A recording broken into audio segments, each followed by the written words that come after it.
السلام عليكم ورحمة الله وبركاته، أهلا بكم معانا في فيديو جديد. إن شاء الله هنتكلم عن مباراة الاتحاد والزمالك في الدوري العام. مباراة إن شاء الله تقام على استاد اسكندرية يوم الأربعاء 11/1 الساعة 7 مساء على قناة أون تايم سبورت.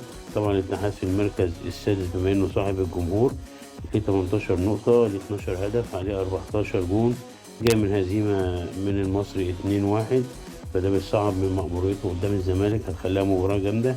الزمالك طبعا في المركز الثالث بعد تدهور النتائج الأخيرة من هزيمة قدام أسوان مفاجأة، ثم تعادل قدام، والتعادل الأخير اللي حصل مع الداخلية 1-1 في الثواني الأخيرة اللي يعتبر كان مهزوم. الزمالك مش في وضعه، والمشاكل مع أحمد فتوح والمشاكل مع عبد الله جمعة وكلام مرتضى منصور، فالزمالك مهزوز. يا جماعة كلمتين كده عن الزمالك، لسه بادئ، فرق 5 نقط ما بينه وما بين الأهلي، مش حكاية يعني. والزمالك ماشي بخطوات ثابتة، بطل الدوري مرتين، دي نصيحة يعني. نهدى كده وعشان الأمور تمشي.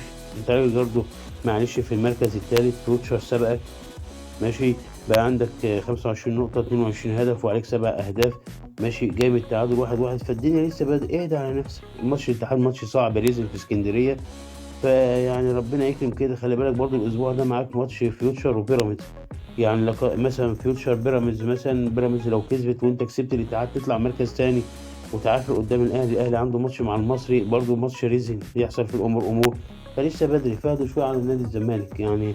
ايه يعني فرق 5 نقط، لسه هتلعب الاهلي، ولسه فاضل كام اسبوع، فاضل ما دول اكتر من 18 تقريبا اسبوع، يعني لسه الدنيا اكتر من 20 اسبوع كمان، يعني الدنيا بايظه، يعني في هتكسب وهتخسر وهتتعادل وهتخش فيك اجوان وهتجيب اجوان وهتزعل وهتفرح، فالدنيا فهدوا شويه على نادي الزمالك. وده كل ما لدينا في الفيديو، والسلام عليكم ورحمه الله وبركاته.